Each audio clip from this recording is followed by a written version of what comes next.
मावस की काली रातों में जब दिल का दरवाजा खुलता है, जब दर्द की प्याली रातों में गम आंसू के संग घुलता है, जब पिछवाड़े के कमरे में हम निपट अकेले होते हैं, जब घड़ियां टिक टिक चलती हैं, सब सोते हैं, हम रोते हैं,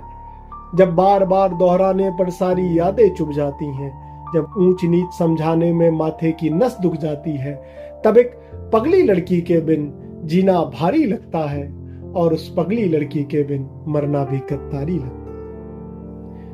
है। जब पोथे खाली होते हैं, जब हर्फ सवाली होते हैं, जब गजलें रास नहीं आती अफसाने गाली होते हैं, जब बासी फीकी धूप समेटे दिन जल्दी ढल जाता है, जब सूरज का लश्कर छत पर गलियों में देर से जाता है, जब जल्दी घर जाने की इच्छा मन ही मन मर जाती है, जब लाख मना करने पर भी पारों पढ़ने आ जाती है, जब अपना मन चाहा हर काम हमें कोई फनकारी लगता है, तब एक पगली लड़की के बिन जीना भारी लगता है।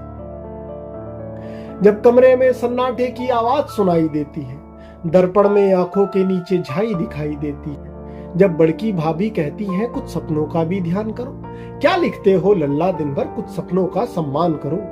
जब बाबा वाली बैठक में कुछ रिश्ते वाले आते हैं, कि जब बाबा वाली बैठक में कुछ रिश्ते वाले आते हैं, जब बाबा हमें बुलाते हैं, हम जाते हैं, घबराते हैं, जब साड़ी पहने लड़की का एक फोटो लाया जाता है, कि जब साड़ी पहने लड़की का एक फोटो लाया जाता है, भाभी हमें मनाती हैं, फोटो दिखलाया जाता है, जब सारे घर का समझाना हमें बेकारी लगता है, तब एक पगली लड़की के बिन जीना भारी लगता है और उस पगली लड़की के संग मरना भी फनकारी लगता है।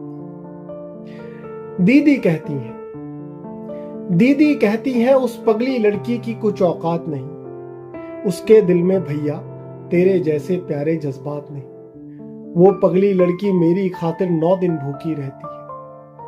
वो पगली लड़की मेरी खातिर 9 दिन भूखी रहती है,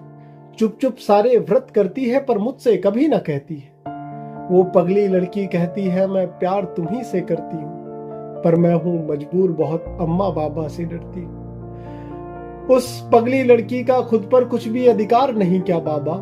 ये सब कथा कहानी किस्से हैं, कुछ भी तो सार नहीं बाबा, बस उस पगली लड़की के बिन जीना गद्दारी लगता है और उस पगली लड़की के संग मरना भी फनकारी लगता है। मावस की काली रातों में जब दिल का दरवाजा खुलता है, दर्द की प्याली रातों में गम आंसू के संग खुलता है, गम आंसू के संग।